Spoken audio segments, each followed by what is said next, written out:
Perfecto, entonces, bueno, hola a todas y todos, bienvenidos al Pacto Diálogo Fluvial, Ríos Protegidos en Chile, una mirada de las experiencias comparadas.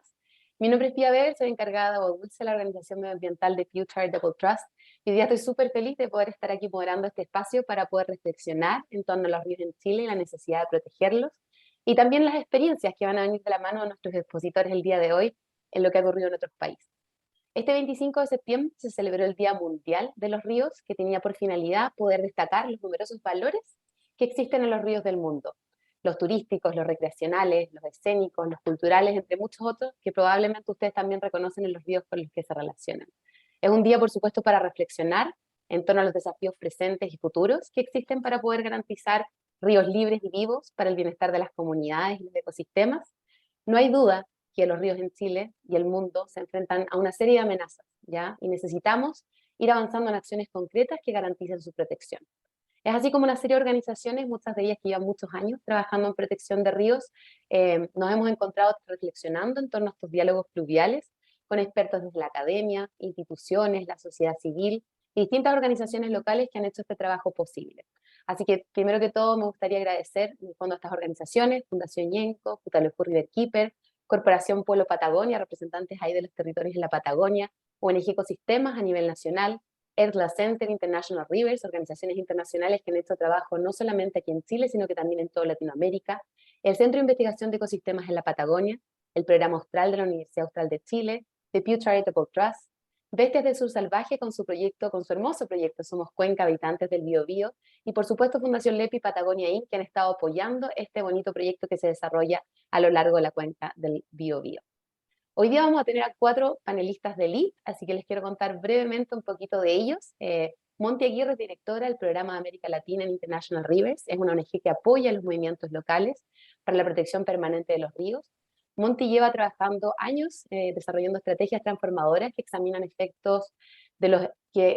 impactos de los proyectos hidroeléctricos en conjunto con las comunidades para poder neutralizar los efectos negativos a la madre tierra y los derechos de los pueblos ribereños e indígenas.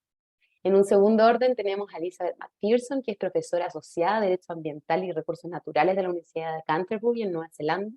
Es doctora en Derecho en la Facultad de Melbourne y además autora de un libro bastante premiado que es Los Derechos de los Pueblos Indígenas sobre el agua en la legislación, elecciones de experiencia comparada. Lidera además en Nueva Zelanda un proyecto que se llama Derechos Fluviales sobre innovaciones legales en derechos de los ríos, que está financiado por el Consejo de Investigación de Noruega. También contamos hoy día con nuestra tercera panelista mujer, que es Danielle Perry, que es una profesora adjunta a la Universidad de Arizona, en la Escuela de Tierra y Sostenibilidad.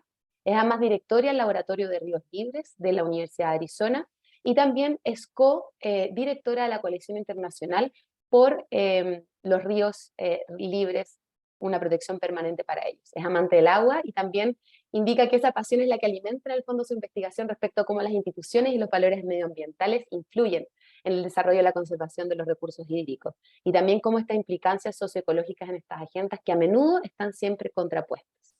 Y finalmente, pero no por eso menos importante, tenemos a Sergio Salinas, que es biólogo mexicano, doctorado en recursos hídricos del Delft University of Technology, actualmente es investigador asociado en el Colegio de la Frontera Sur.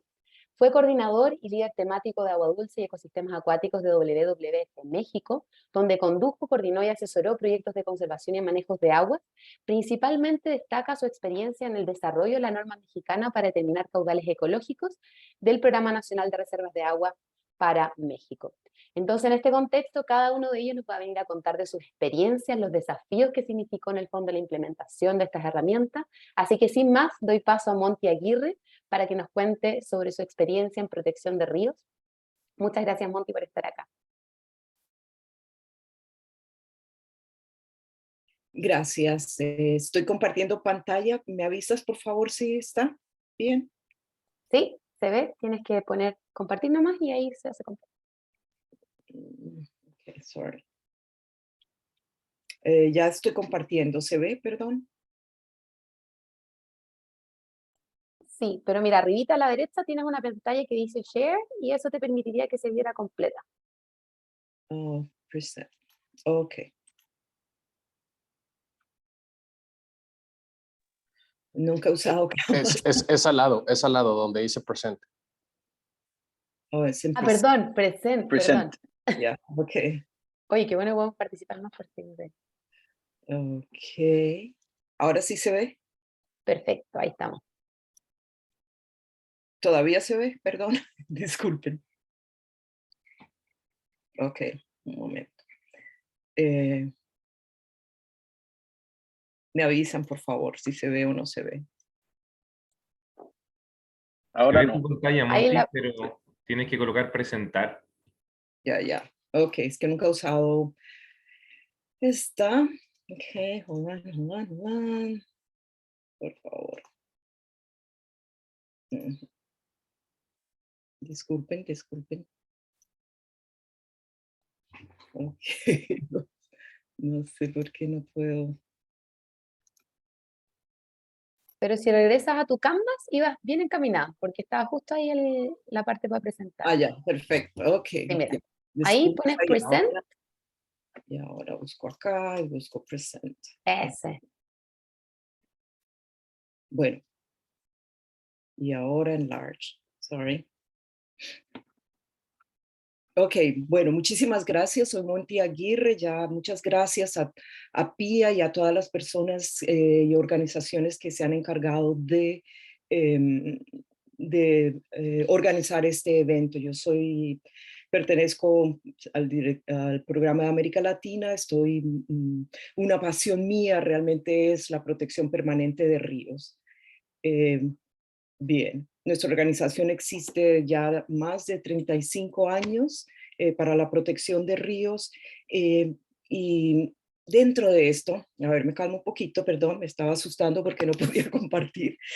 Todo territorio es parte de una cuenca, todo está modelado por el agua que fluye sobre y a través de ella, o sea, la importancia de los ríos. Y lo que tenemos en términos de Europa, porque me voy a concentrar en Europa hoy, es que durante el siglo XIX, durante la industrialización de Gran Bretaña, se construyeron alrededor de 200 presas. Las presas no, digamos, antiguamente las presas eran mucho más pequeñas, sobre todo para almacenamiento de agua, pero el cambio digamos, la perfeccionamiento de la primera turbina hidráulica realmente causa un gran impacto para el diseño de presas y se dan en Europa alrededor en Gran Bretaña alrededor de 200 personas, de 200 represas construidas. En este momento existen más de 25,000 hidroeléctricas en Europa solo, ¿no? Y lo que hemos visto, como en todas partes del mundo, es que los ríos han sido dragados, obstaculizados, contaminados, etcétera. Ahora, en términos de los mecanismos de protección, lo que vemos en Europa es una combinación de mezcla de instrumentos y en términos de disposiciones legales vemos el establecimiento de zonas protegidas para proteger la integridad de los ríos, vemos la prohibición de conceder permisos, sobre todo para la construcción de hidroeléctricas, y también vemos el pago de compensaciones a los propietarios de derechos de agua, el uso de instrumentos de planificación. Estas son generalidades, no es lo mismo en todas partes. Ahora, yéndonos hacia un vistazo cronológico de protecciones, vemos, después de que en Estados Unidos, y Daniel nos va a hablar sobre esto, sale con la ley de Wildlands and Rivers Act, entonces en Eslovenia, se ve en 1976 la primera ley para la protección de un río, el río Soca y sus tributarios, dentro de, digamos, de un código de medio ambiente, dentro de una ley de recursos hídricos. Luego en Finlandia también se dan otra serie de protecciones a través de la ley de protección de rápidos. Todo esto en algunos países dentro de la ley de aguas o la ley de recursos hídricos se le llama, con variaciones, no voy a entrar en detalles, pero es más o menos dentro de ese marco y también dentro del marco de protección de medio ambiente, ¿no? En Finlandia también se dan una serie de unos, creo que en Finlandia son alrededor de unos 52 ríos protegidos por la ley de protección de rápidos y más tarde se suman otros 2. En Suecia, de forma también dentro del código, en este caso código del medio ambiente, es que se da la protección de ríos. En Suecia tiene Suecia es uno de los países que tiene más número de represas en el mundo, entonces también se da viendo digamos, el impacto que han causado estos proyectos. Vemos también cómo todo este movimiento, no solamente de protección del medio ambiente, que más o menos comienza en los 60 y se vuelve más fuerte en los 70, hace un llamado, hay una gran preocupación porque los ríos están siendo detenidos por represas, obstaculizados, y como sobre todo, sí, por mucho, digamos, todo el grupo de kayakistas, ¿no? Personas amantes de los ríos que les gusta bajar, hacen un llamado, hacen protestas y logran también que cambiar estos códigos y que caigan los ríos caigan dentro de protección, dentro de ciertos instrumentos que existen en estos países. En Suecia también quiero mencionar que la presión de las represas sobre los territorios de los pueblos Sami es algo que también hace más rápido este tipo de protecciones. En Noruega también, ya dentro de la ley de recursos hídricos, hay que resaltar en algunas partes que, digamos, es por la construcción de represas que se hace, digamos, ese llamado hacia la protección de ríos. Y en algunos lados, por ejemplo, en términos en el lado de Francia,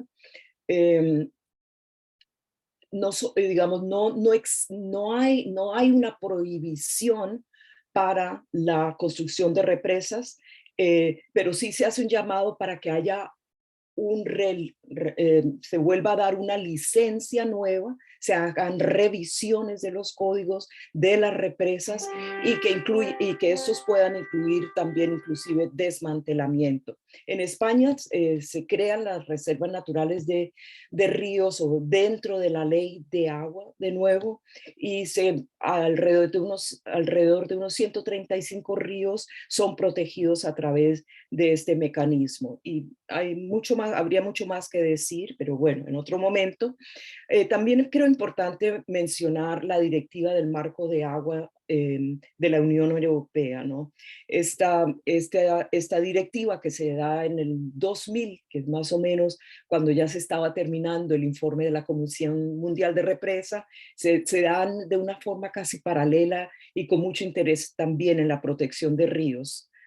Esta directiva entonces crea todo este tipo, digamos, para la protección del agua en términos de ver el marco de cómo funcionaría en términos de agricultura, de hidroenergía, navegación, las soluciones en base a la naturaleza, water treatment, ¿no? Y también sobre los precios. Esto se da para creo que son 27 países europeos o algo así, ¿no?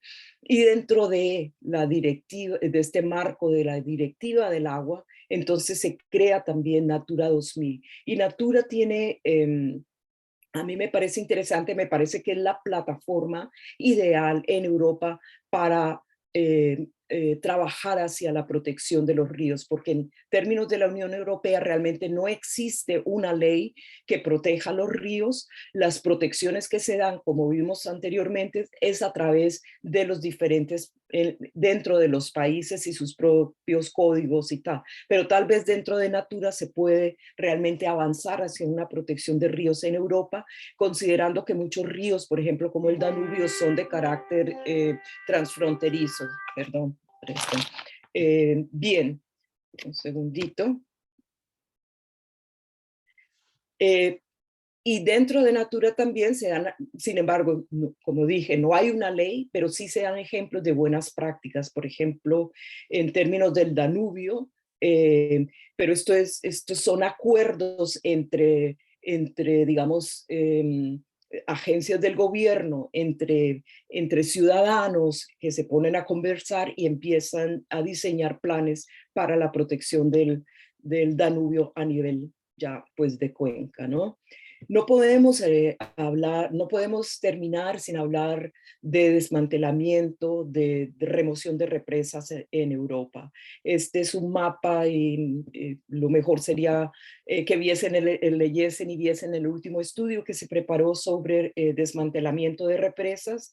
Hay especialmente dos organizaciones que han trabajado bastante, bueno, más de dos organizaciones que han trabajado bastante en lo que es el desmantelamiento de represas. Y esto, digamos que pensando en Chile, podríamos pensar tanto en, bueno, ahorita vamos a ver una serie de palabras que pienso yo son importantes. Vemos entonces que más o menos solo el año pasado, al menos 2039 represas fueron eliminadas, barreras. Esto no quiere decir que todas sean grandes o sea, son de diferentes tamaños. Importante pensar en términos de desmantelamiento, los estudios que tienen que incluirse para esto, porque no es simplemente derribar la represa, sino se tienen que ver cuáles son los impactos de todas formas, aguas abajo, aguas arriba, y cómo poder abordar esto de una forma que no cause más daño, mucho más daño, ¿no?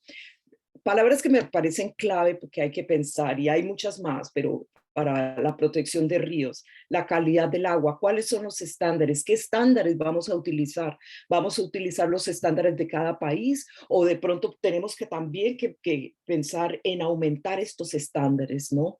Vemos la importancia de que los ríos fluyan libremente.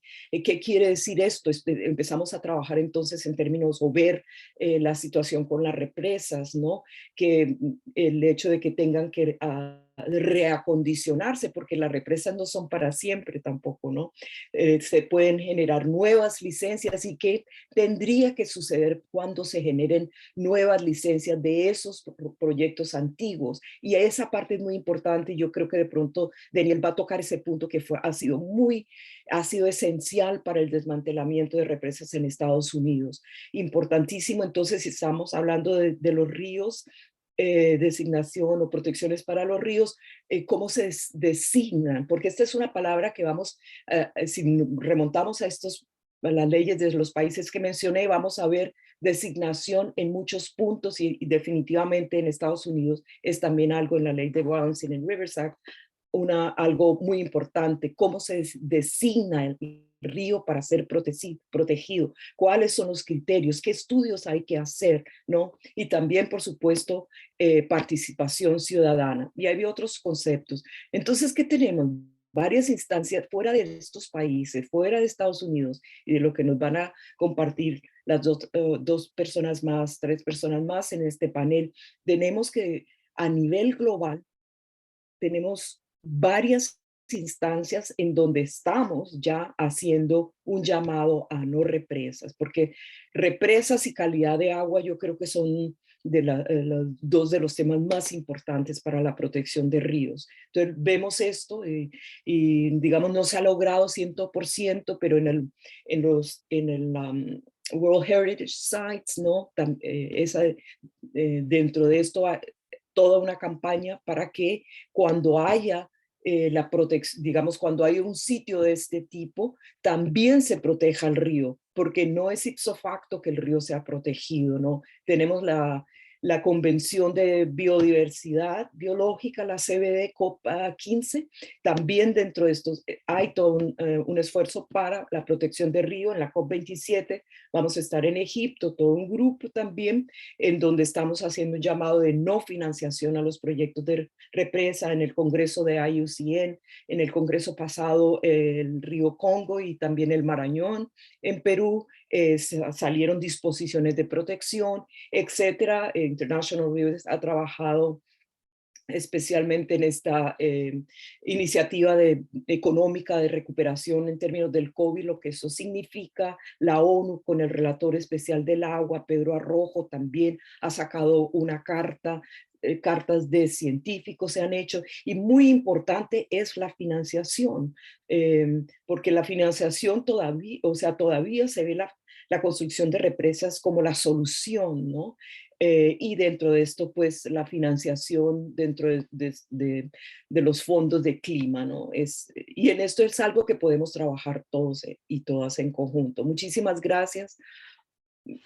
Gracias, Pierre. Gracias. Muchas gracias, Monty, por esa visión general y también, bueno, paso a paso lo que ha ido pasando en Europa.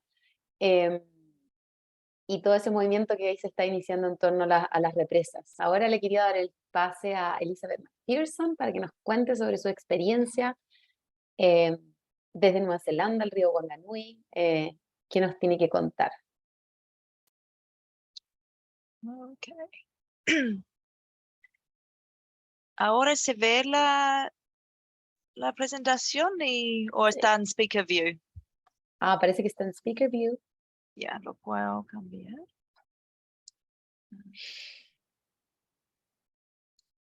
¿Ahora? Ahí estamos, perfecto. Ya, perfecto.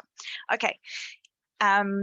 Buenas tardes, creo, allá en Chile, a todos y todas. Quiero compartir un poco sobre unas lecciones desde la ley en Nueva Zelanda, Aotearoa y Australia, sobre cómo podemos mejor proteger los ríos que son sistemas vivientes, integrados, conectados con los territorios que están alrededor de un río, pero también las comunidades que viven en la cuenca. Y para empezar, quiero reconocer que nuestras leyes realmente en cada país en el mundo históricamente no han manejado los ríos bien y no han manejado los ríos en una manera que sostenga su salud, ni la salud de las comunidades que viven interdependiente con el río. Y hay algunos problemas que quiero destacar con nuestras leyes actuales. El primero es que la ley que regula las relaciones entre humanos y ríos no representan el hecho de que el río es un sistema hídrico, un sistema integrado desde las montañas hacia el mar. Y en ese dispositivo tengo un organigrama que realmente aplica al área costero, porque no tengo uno así para un río, quiero hacer uno, pero eso representa en Nueva Zelanda, por ejemplo, podemos ver el ecosistema del área costero y se ve que está dividido en espacios que no tienen nada que ver con el ecosistema, pero hay varios diferentes leyes que aplican a diferentes partes de este ecosistema que están nombrados arriba y están administrados por diferentes instituciones y aplican a diferentes cosas, usan diferentes palabras y no se hablan entre ellos. Entonces tenemos un problema que nuestras leyes no están aptos para su propuesto, no representan la realidad de ecosistemas y son súper fragmentados, entonces es difícil tener una visión y trabajar conjuntos para mejorar la salud de ecosistemas. Segundo problema es que hemos ignorado y olvidado conocimientos que son aparte del conocimiento dominante occidental. Tengo un ejemplo aquí en inglés, perdón, pero del Water Act de Victoria en Australia que dice la corona tiene el único derecho para usar el río, para controlar el flujo de un río. Y estas declaraciones que existen en leyes en todo el mundo ignoran que son derechos que existen desde antes de la presencia de la corona y tienen otras cosmovisiones que no son esa cosmovisión anti-ecosistémico, anti-río viviente, esta idea que no es holístico, eso no representa todos los cosmovisiones o conocimientos sobre un río, pero hemos sido súper como arrogantes en nuestra ley de ignorar lo que vino antes y lo que existe todavía en el pluralismo jurídico. Entonces eso también es un grande problema. Y lo otro que hemos hecho, y aquí tengo un ejemplo desde el Resource Management Act, que es la ley que asigna derechos de aprovechamiento de agua en Nueva Zelanda, es que hemos enfocado en derechos para usar y nuestras leyes no han enfocado en las relaciones entre personas y ríos en lugar. Y eso también se está perdiendo grande parte del punto y parte de la historia que necesitamos que nuestra ley enfrenta si queremos realmente ayudar a los ríos vivientes para existir. La pregunta que quiero enfrentar es, bueno, ¿hay otras maneras para realmente hacer una ley que refleja la realidad de un río como un ecosistema viviente? Y afortunadamente hay algunos ejemplos. Y aquí tengo una foto del Wanganui River en Aotearoa, Nueva Zelanda, que está muy famoso ahora por ser una persona jurídica. Pero el ejemplo del río Wanganui es interesante por mucho más razones que la personalidad jurídica, que realmente es una parte pequeño y súper técnico legal. Pero lo que hace ese ley es que reconoce que el río, que se llama Te Awa es un ente viviente, completo e indivisible desde las montañas hacia el mar. Entonces no puede ser fragmentado, está enfocado en toda la cuenca, toda sus partes físicos, metafísicos y las relaciones entre las comunidades que viven ahí y el río que vive.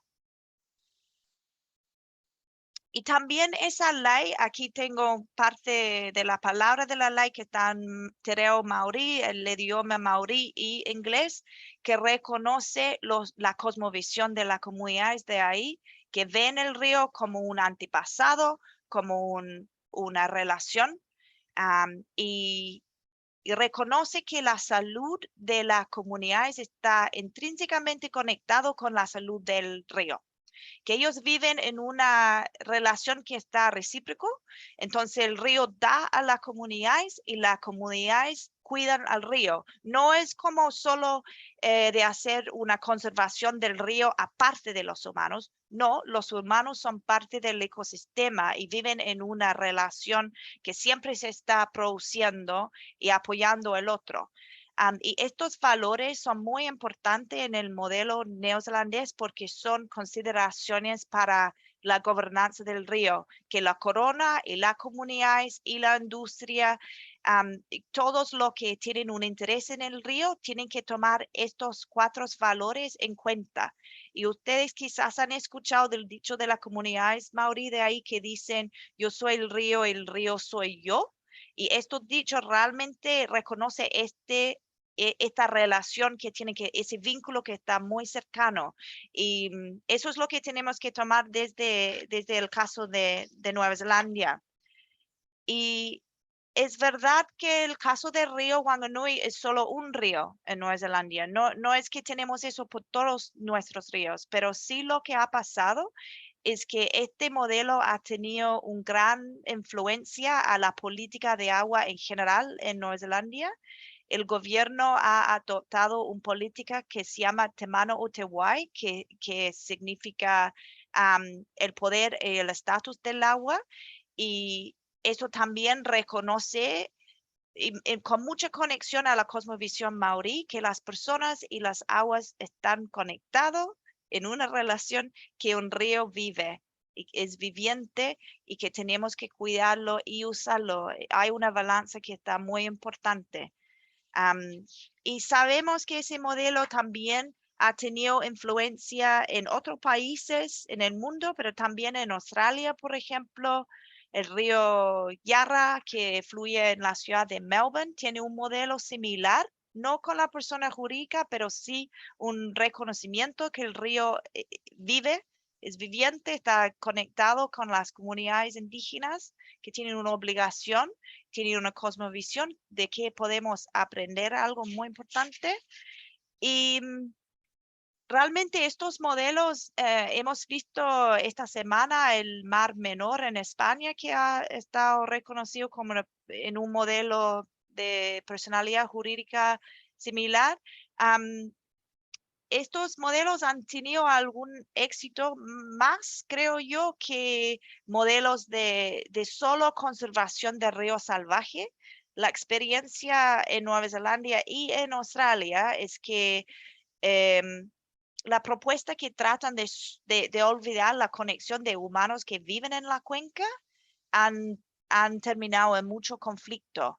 Y en el Wild Rivers Act en Australia, en Queensland, por ejemplo, la conservación del río no reconoció que habían comunidades indígenas que habían vivido ahí por siglos y que tenían intereses ahí, que tenían esa relación recíproco y fue un nuevo tipo de colonialismo ambiental. Entonces tenemos que tener mucho cuidado también con este tipo de modelos que se olvidan la gente y que se olvidan que la manera que hemos hecho eso en las leyes occidentales no es la única manera. Hay otra manera y otro mecanismo que podemos usar. Depende mucho en la colaboración de la gente que viven ahí y tienen una conexión a cada río. Tienen que incluirlo en instituciones donde ellos pueden participar en la gestión y el manejo de relaciones con el río. Solo hoy quise hacer referencia a un capítulo que he escrito en ese libro sobre el constitucionalismo ambiental, donde destaco estos puntos viendo el caso de Nueva Zelanda y Australia, y dejarlo con otros links a cosas que con varios equipos he escrito sobre ese tema. Y quizás la relevancia que estos modelos podrían tener para los ríos en Chile, que sabemos que necesitan acción para protegerlo. Ya, gracias a todos y sigo escuchando. Muchas gracias, Liz, por esa tremenda presentación y además por esas reflexiones que nos invitan a incorporar algunos conceptos, como decías, colonialismo ambiental, cómo en el fondo se reconocen aquellos usos preexistentes y comunidades como visiones que no son las mismas que se están tratando de imponer quizás a través de algunas protecciones. Así que muchas gracias por esa reflexión. Le doy la palabra ahora a Daniel Perry para que nos cuente también sobre su experiencia en Estados Unidos en torno a la protección de los ríos. Bueno, a ver si puedo compartir. ¿Lo ves o cómo lo ves?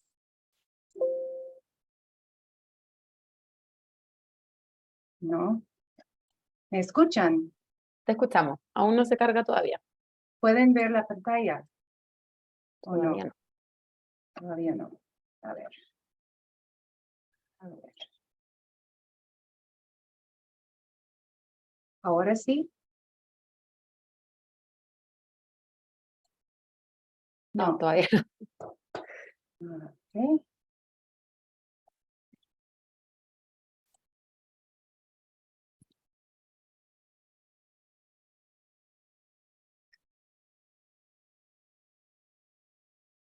¿Ahora?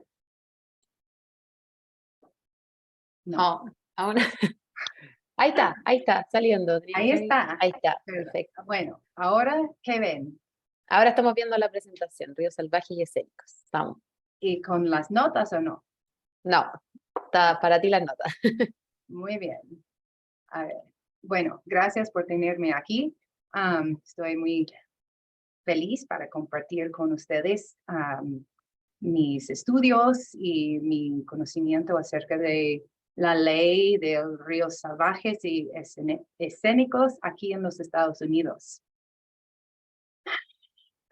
Primero, quiero empezar con la idea de que los ríos ofrecen muchos servicios ecosistémicos, incluyen el hábitat para especies terrestres, acuáticas, la potencia para el recreo a través del ecoturismo, la biodiversidad, el mantenimiento de las culturas y usos tradicionales. Y también se puede utilizar el capital natural como infraestructura natural para la gestión del agua. Tener una visión interconectada del cambio climático, la biodiversidad, la gestión sostenible de los recursos y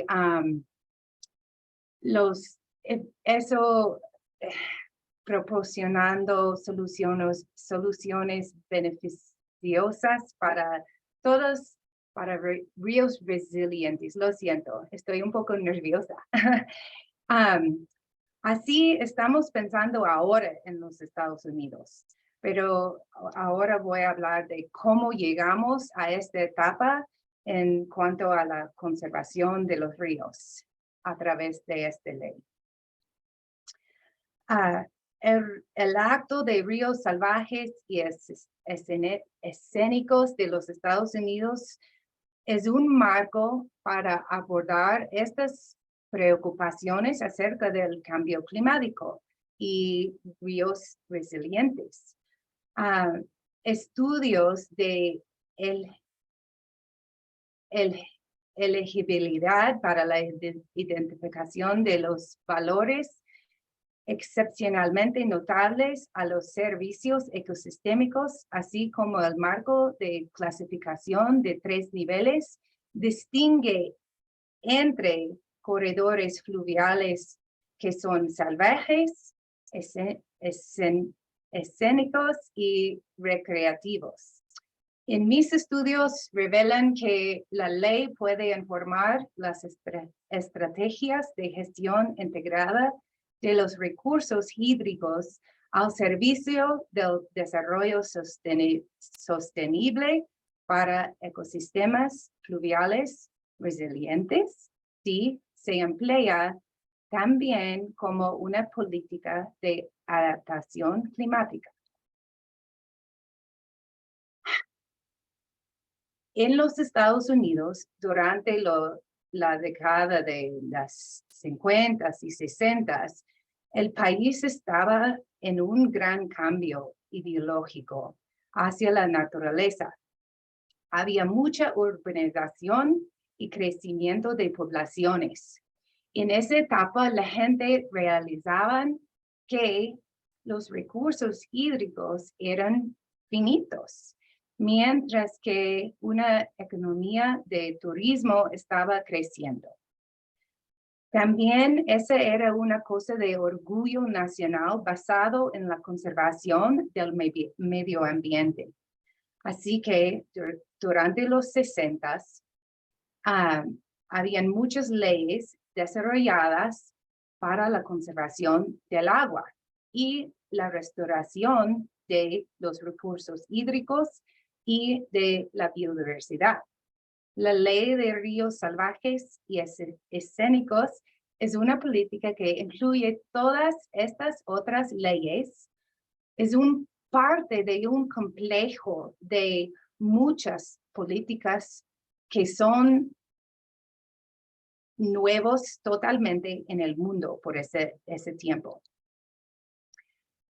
La ley estaba basada en nociones de uso racional de los recursos hídricos.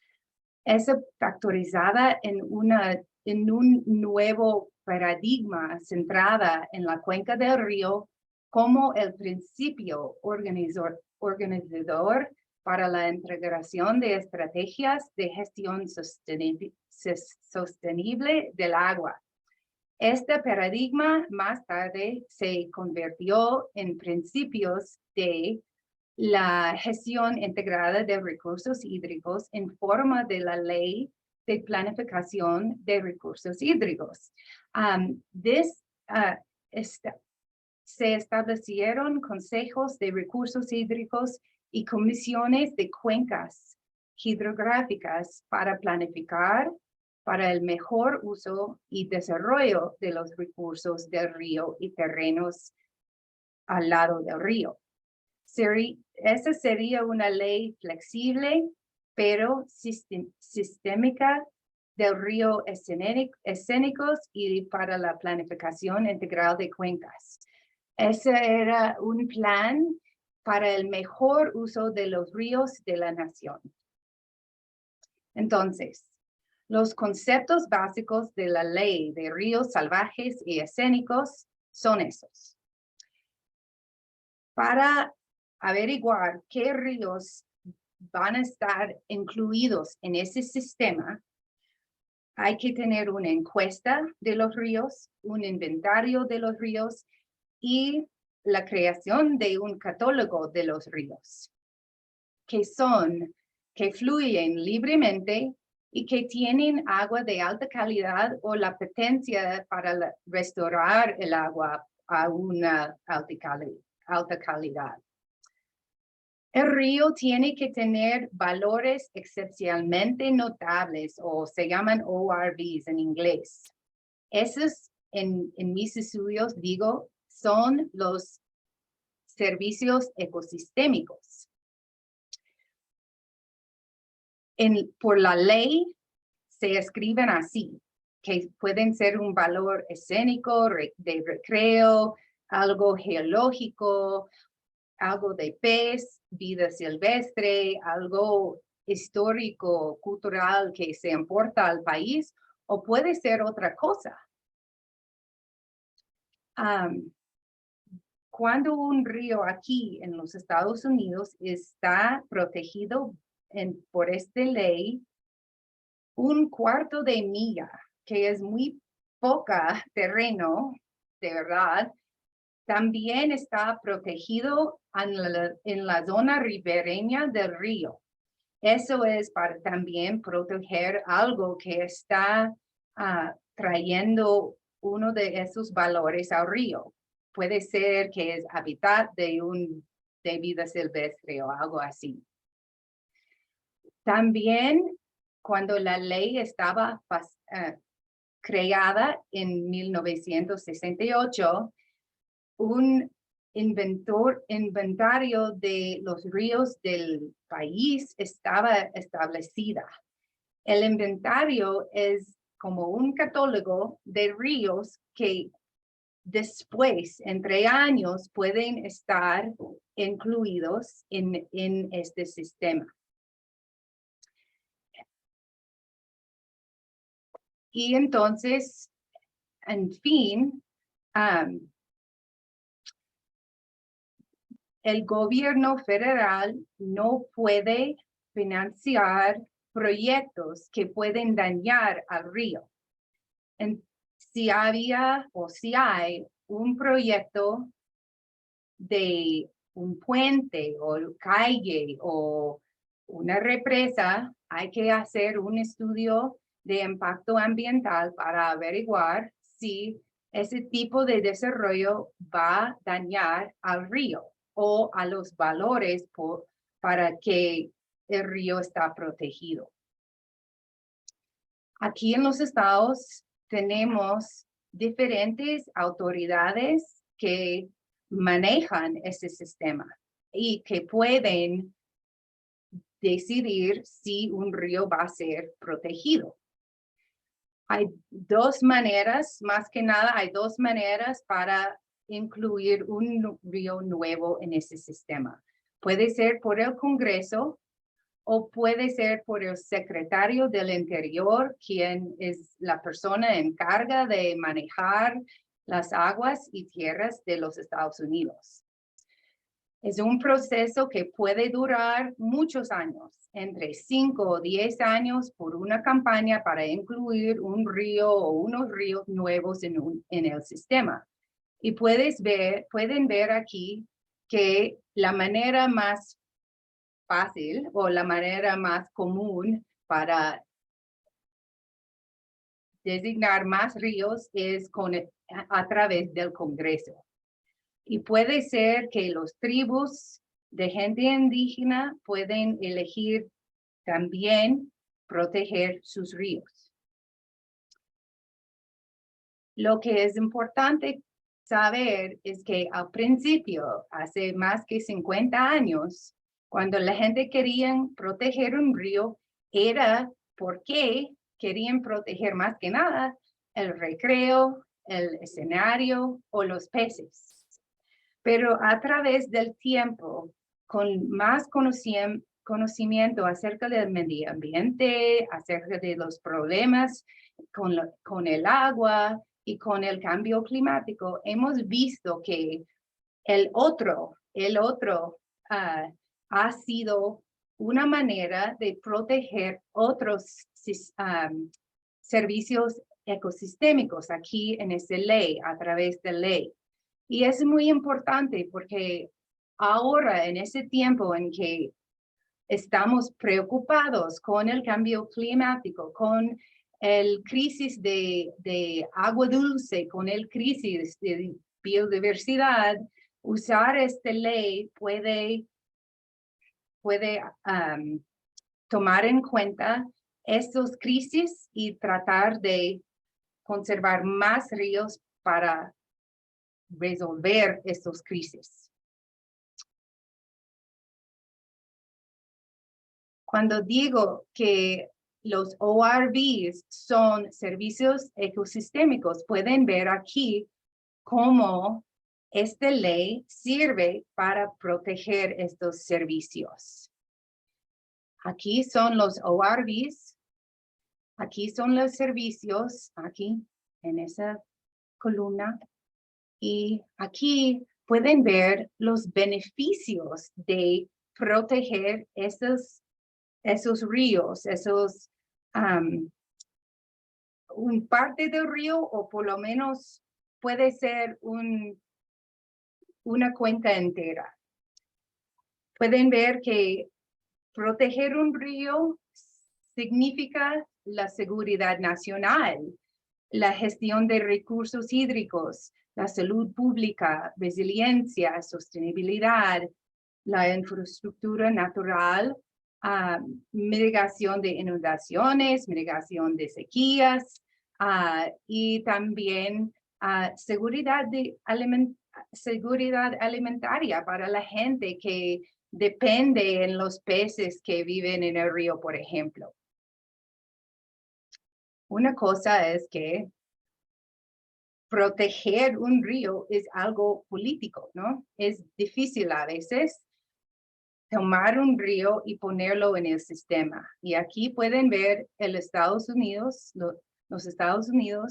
y hasta el punto de 2016, habían solo 240 y algo ríos protegidos en ese sistema. Y pueden ver que la mayoría son en unas partes y otras partes no tienen ningún río protegidos.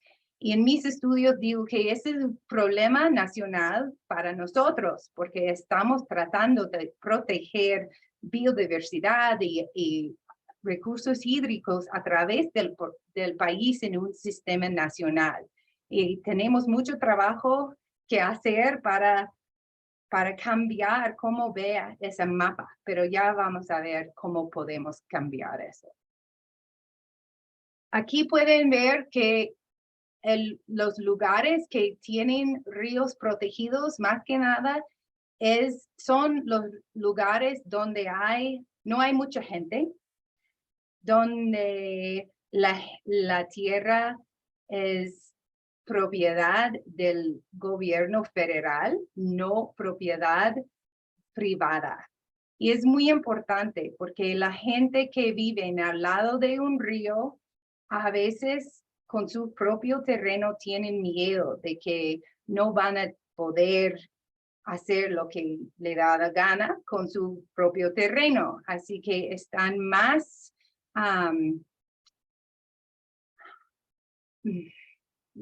no quieren proteger el río en ese sistema. Pero ese problema está cambiando en el país. Ya más gente están dando cuenta de que la conservación de los ríos también significa que sus terrenos, sus vistas de sus casas, sus maneras de vida van a estar también conservados por ese sistema. Y otra cosa que ha cambiado en nuestro país es que al principio la protección había basada en como un trámite de un río, como una sección de río, no un río entero, no toda la cuenca, no en las aguas altas. Y ese es un problema, porque si vamos a proteger la biodiversidad y todos los servicios ecosistémicos, tenemos que pensar en proteger toda la cuenca.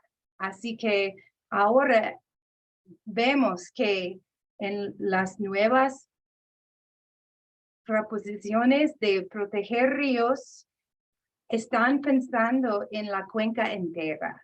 Y aquí es un ejemplo de un río en Nuevo México, se llama el río Gila, que están proponiendo para proteger a través de la ley, y pueden ver por la pantalla que todos estos ríos y arroyos, ¿no?, están propuestas para esta protección.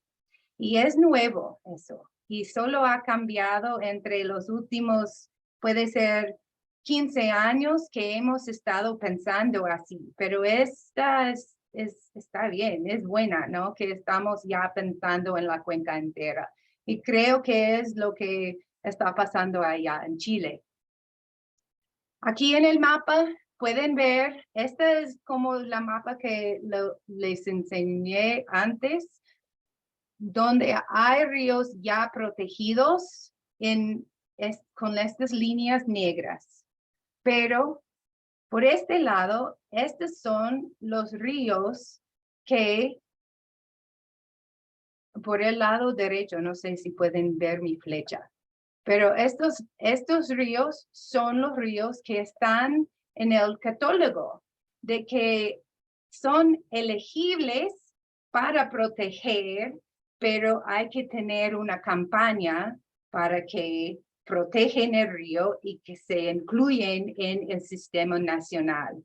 Y ahora con grupos como American Rivers y American Whitewater y otros grupos, estamos tratando de sacar ríos por el lado derecho y ponerlas en el lado izquierda de esta pantalla. Porque si podemos proteger más ríos por este lado, eso significa que no solo estamos protegiendo los recursos hídricos, pero estamos protegiendo diferentes especies de biodiversidad en cada región de ecosistema. Y para tener un sistema complejo y que sirve para todo el país, hay que proteger ríos por todos lados del país, no solo de un parte, ¿no? No solo un río que es especial como Biobío, por ejemplo, o lo que sea. Es proteger muchos ríos para tener esa resiliencia del ecosistema y de todos los habitantes que viven no solo en un lugar, pero todo el país, y por lo menos, bueno, puede ser por todo el mundo, ¿no? Porque todos estamos en eso juntos. Bueno, lo siento y muchas gracias. Muchas gracias, Daniel. No sé por qué dices lo siento, nosotros estamos muy agradecidos de poder escucharte compartir la historia de la ley, la legislación más antigua de protección de ríos, y que por supuesto más de 40 años de experiencia seguro que tienen algo que enseñarnos. Así que muchas gracias también a ti por darte el tiempo de compartir. Y ahora dejo a Sergio Salinas para que nos cuente su experiencia en México. Ya llevamos casi una horita, pero les digo a todos que se esperen, porque después nos vamos a ir a unos talleres y van a poder conversar de forma mucho más distendida con los panelistas y sacarles el jugo a su experiencia. Así que, por favor, quédense para aprovecharlos. Sergio, te doy la palabra y yo tengo que compartir tu presentación. Bueno, mientras compartes pantalla, pues aprovecho para, por supuesto, agradecer a los anfitriones, a Titi, a Paulo, a Robert por la invitación. También, por supuesto, a mis compañeras, colegas panelistas y a toda la audiencia que está el día de hoy aquí. Veo que ya está en la pantalla la presentación. Nuevamente, muchas gracias por su interés y acompañarnos, y de antemano pues les ofrezco una disculpa porque el día de ayer tuve un problema con mi máquina la presentación ya la tenía hecha, pero tuvo que salir de urgencia para rescatarla. Ojalá que la pueda rescatar, y estoy utilizando una presentación que preparé para otro evento en otro momento, pero encaja bastante bien para la temática del día de hoy. Y bueno, pues lo que les traigo es el caso mexicano, la iniciativa de reservas de agua para protección ecológica y lo que implican estas reservas en términos de protección de ecosistemas acuáticos. Siguiente, por favor, Pia. Un poco de contexto acerca de la presentación. Como les decía, es muy breve. Hablaré, pues eso, brevemente acerca de la iniciativa, sobre todo y particularmente sobre su configuración y la estrategia que seguimos de origen. Posteriormente pasaré también a platicar un poquito acerca del desempeño que ha tenido la iniciativa en el pues en el transcurso de los años, así como también las limitaciones que ha tenido para lograr los objetivos. Los beneficios potenciales que tienen estas reservas para proteger concretamente ríos libres, los free flowing rivers, pero mucho más. Y bueno, pues finalizaré también hablando acerca de algunos mensajes clave para el escalamiento de la iniciativa. Bueno, lo primero es hablar acerca de la definición, ¿no? de lo que se trata una reserva de agua para protección ecológica en el caso mexicano. Todas mis compañeras panelistas hablaron acerca de la importancia de los ríos, de la importancia del régimen, de la importancia de la conectividad hidrológica a lo largo y ancho de las cuencas. La conectividad, en el caso de los ríos, es como la cuarta dimensión de este combo de conectividad. Y pues a través de este fenómeno pues ocurren una serie de procesos ecológicos y servicios ecosistémicos.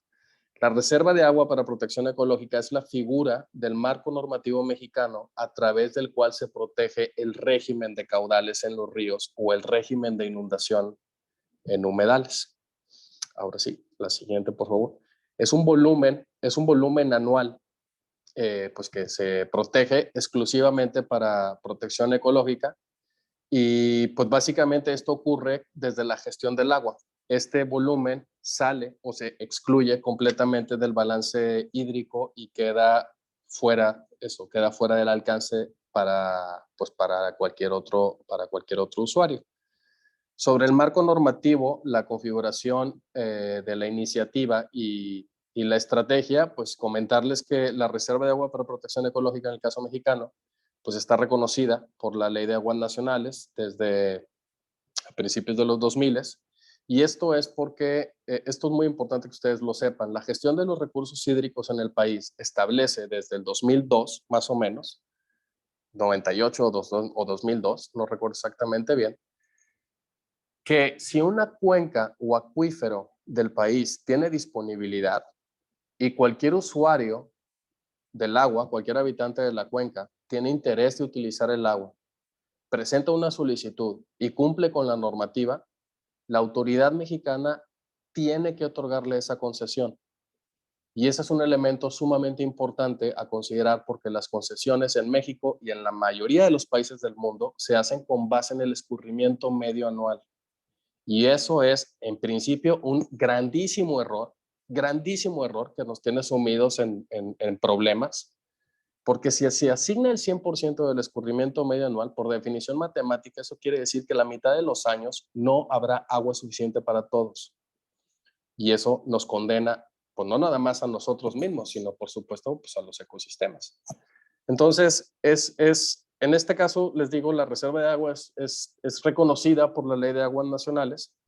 El problema es que estuvo 10 años, más o menos, siendo letra muerta, porque no había un instrumento regulatorio que indicara cómo hacer las evaluaciones de caudales ecológicos y cómo pues, poner en práctica estas reservas de agua para protección ecológica. Entonces, en 2012 Se publica la norma mexicana para hacer evaluaciones de caudales ecológicos. Es una norma pues muy interesante porque es flexible en términos de los tipos de metodologías que se pueden utilizar, pero también robusta, precisamente por su flexibilidad, lo cual es paradójico. Y aquí me voy a explicar un poco más. Es flexible porque permite el uso de diferentes metodologías, pero también a la vez es robusta porque la selección de la metodología apropiada para la evaluación depende del nivel de certidumbre que se requiere para conocer los caudales ecológicos. Con esto lo que quiero decir es que los caudales ecológicos o la reserva de agua a efectos de planeación hídrica, pues son una cosa, y a efectos de evaluación de grandes proyectos de infraestructura, como una gran empresa hidroeléctrica, pues son otra cosa. El nivel de precisión en los estudios pues es diametralmente diferente. Entonces, eso dota a este instrumento pues, de una característica muy importante con la que hemos estado trabajando pues, desde hace poco más de 10 años. Otro asunto también muy importante es que la estrategia la diseñamos para poder implementar la norma de caudal ecológico de forma sistemática y progresiva. Y con esto a lo que me refiero es precisamente aplicando los diferentes métodos que establece. Y esto fue en principio pues una gran estrategia porque al final, ya que tuvimos todos los resultados después de un montón de tiempo y de casos, pudimos sistematizar las experiencias y pudimos comparar los alcances de cada uno de los métodos. Entonces, cuando empezamos a implementar la norma de caudal ecológico de manera sistemática, lo que hicimos fue, comentaba Daniel también muy oportunamente, identificar aquellas cuencas del país que reunían todas las características apropiadas para comenzar a experimentar aplicando una norma que era nueva en ese momento. Los ecólogos y los biólogos, por un lado, no sabíamos tanto de hidrología y por otro lado, los ingenieros y los hidrólogos, entre otros especialistas, pues no sabían tanto de ecología o de biología, ¿no? Entonces era un reto muy importante. Para eso se creó pues, la coordinación central del programa, a lo que yo le llamo el Centro de Inteligencia y Operaciones del programa de reservas, en donde, bueno, pues estuvo WWF, la Comisión Nacional del Agua, también, por supuesto, la Comisión Nacional de Áreas Naturales Protegidas, y pues fuimos complementados por una serie de consultores nacionales e internacionales, expertise muy particular que era claramente necesario sumar a la iniciativa, además, por supuesto, pues de muchos centros de investigación y universidades regionales del país. Siguiente, Pía, por favor. Sobre el desempeño de la iniciativa y sus limitaciones, bueno, comentarles que a la fecha se han desarrollado 10 estudios de caudal ecológico detallados con base en un panel de expertos, utilizando metodologías que se conocen como holísticas o ecosistémicas, perdón, en aproximadamente 70 cuencas del país. Pero también se aplicó en cerca de 300 cuencas un método holístico ecohidrológico de escritorio, como se conocen hoy en día, que desarrollamos a partir pues, de toda la parte de investigación detrás de esta iniciativa.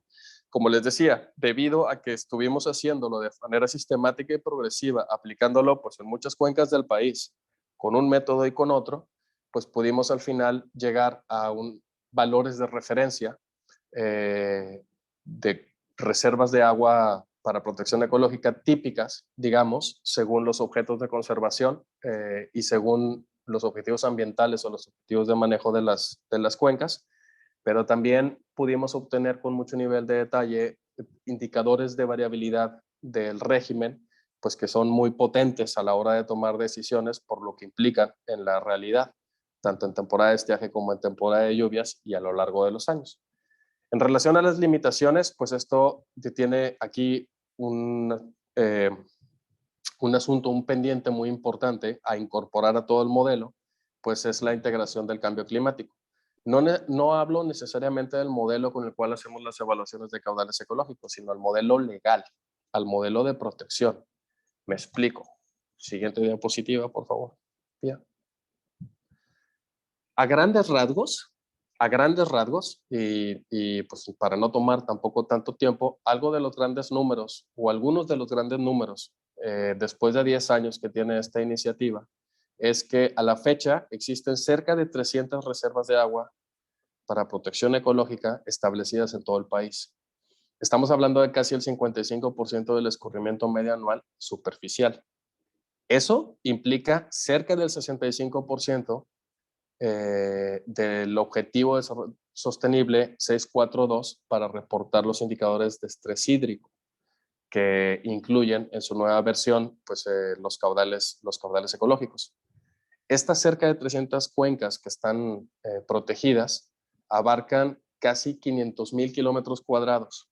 Eso es cerca del 40% del país e implican pues, seguridad hídrica para más de 45 millones de personas a 50 años. En términos de ríos libres, este conjunto de reservas tienen garantizada la protección legal del régimen.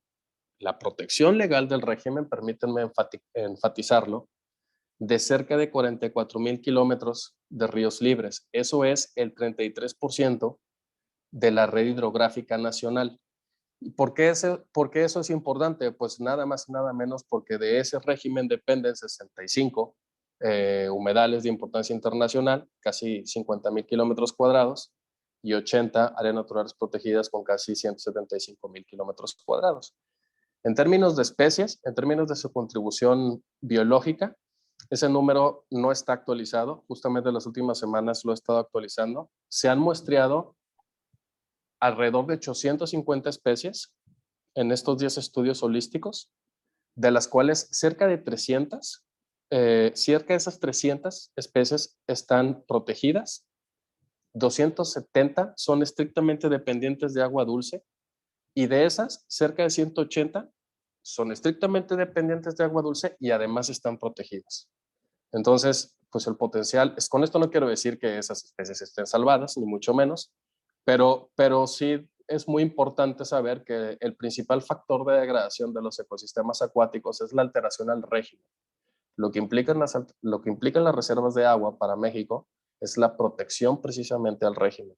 Y eso, pues en un país con los retos y desafíos que enfrentamos, pues es muy significativo. Siguiente, por favor. Listo. El asunto es que no hay magia, no hay magia. La estrategia necesita fondos, o mejor dicho, la iniciativa, primero que nada, necesitó estrategia, necesitó fondos, necesitamos también tiempo. Estamos hablando, la iniciativa comenzó hace 10 años, tenemos 10 años implementando esto. Durante estos 10 años se ha necesitado mucho compromiso, por supuesto también muchísima colaboración interinstitucional, pero sobre todo, y esto es quizá lo más importante, confianza. Se necesitan construir relaciones de confianza entre todos los involucrados. Ahora sí, lo que decía hace unos minutos acerca de las limitaciones. ¿Por qué ha quedado pendiente el asunto de la integración de cambio climático? Porque la implementación de las reservas de agua en México hasta la fecha, considerando que esto las reservas se establecieron en 2018, tenemos 4 años, ha sido implementación administrativa. Eso es, sin duda alguna, un paso muy significativo hacia adelante, porque eso implica que ese 55% del escurrimiento medio anual nacional superficial, nadie lo puede tocar por 50 años. Eso está muy bien, sí, claro, pero eso es en papel. Eso es en papel, eso es en la práctica. En la práctica todavía no sabemos si eso está ocurriendo con base en los objetivos en los que se establecieron estas reservas. Y tampoco sabemos si eso va a ser eficiente a efectos de hacer frente al cambio climático. Entonces, pues hace falta una serie de instrumentos complementarios para garantizar la eficacia o la eficiencia y la eficiencia de las reservas de agua, concretamente como por ejemplo reglamentos o acuerdos en el seno de los consejos de cuenca. También necesitamos conducir mayor investigación al respecto.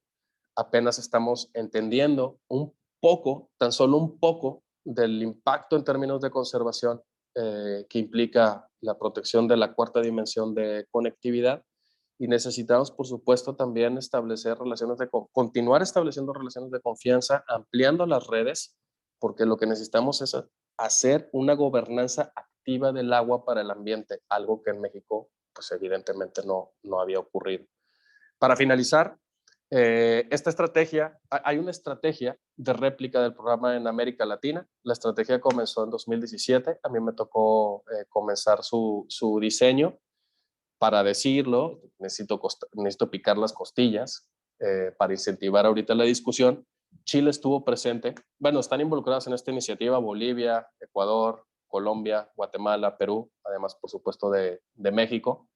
Inicialmente Chile estuvo integrado, tuvimos varias reuniones en donde hubo compañeros chilenos y también hubo autoridad del agua chilena discutiendo al respecto, pero la verdad es que en el camino se bajaron del barco, no sé la razón por la que se bajaron del barco, pero lamentablemente ocurrió.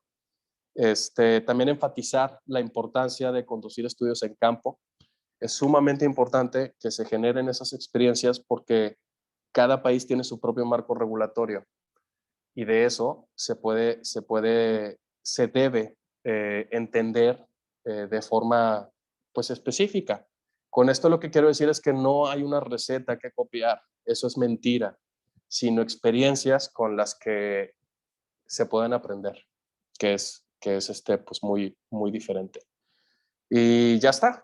Para finalizar, ya la siguiente diapo, además de agradecer, por supuesto, también quiero finalizar diciendo que esto es una carrera contra el tiempo. Cada vez hay mayor presión por los recursos hídricos, porque cada vez somos más gente en el planeta y porque todos necesitamos el agua para abastecer nuestras necesidades.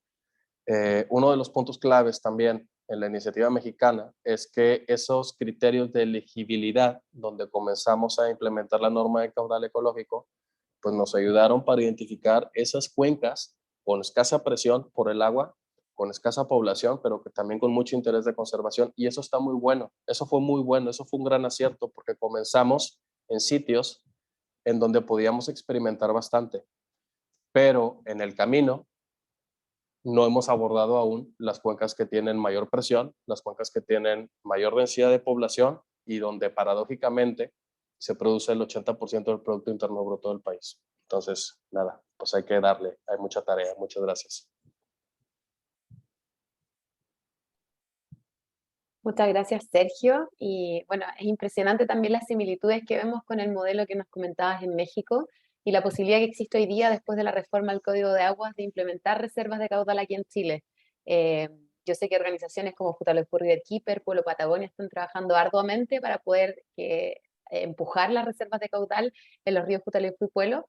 Así que hemos también aprendido mucho de tu experiencia y de todos los otros colegas que están aquí comentando. Antes de que nos vayamos a las salas, vamos a tener todavía unos minutos ahí para conversar.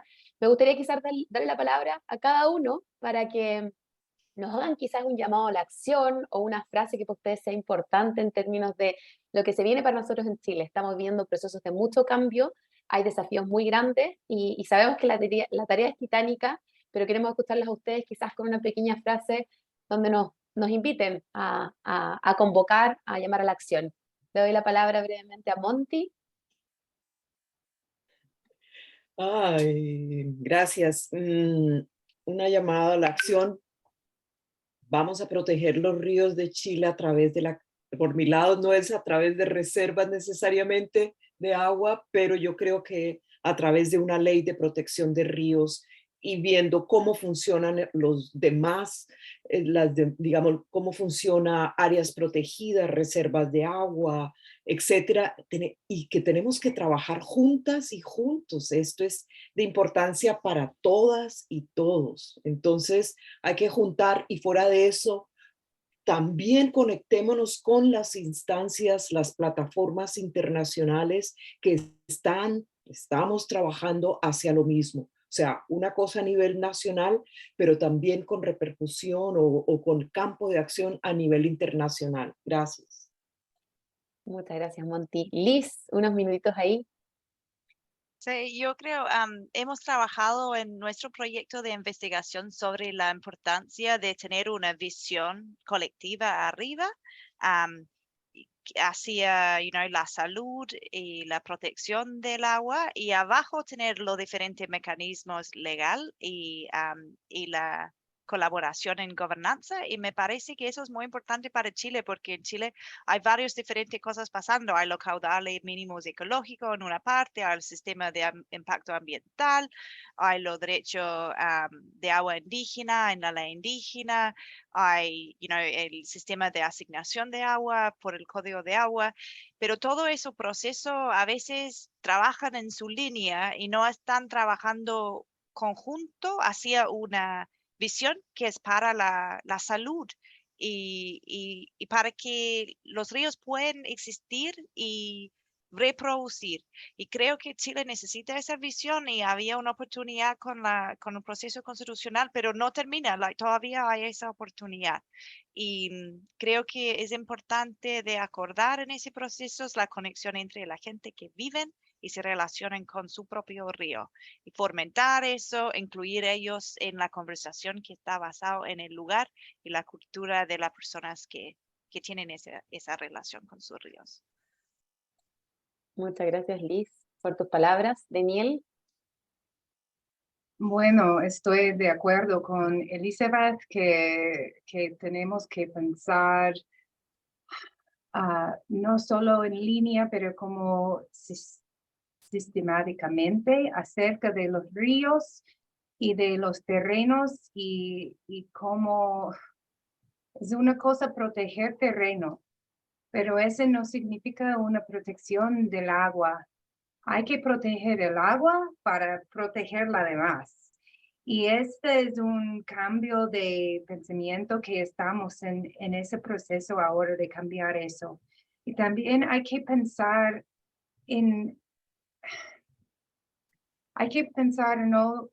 no cómo era el medio ambiente antes, porque todo está cambiando con el cambio climático.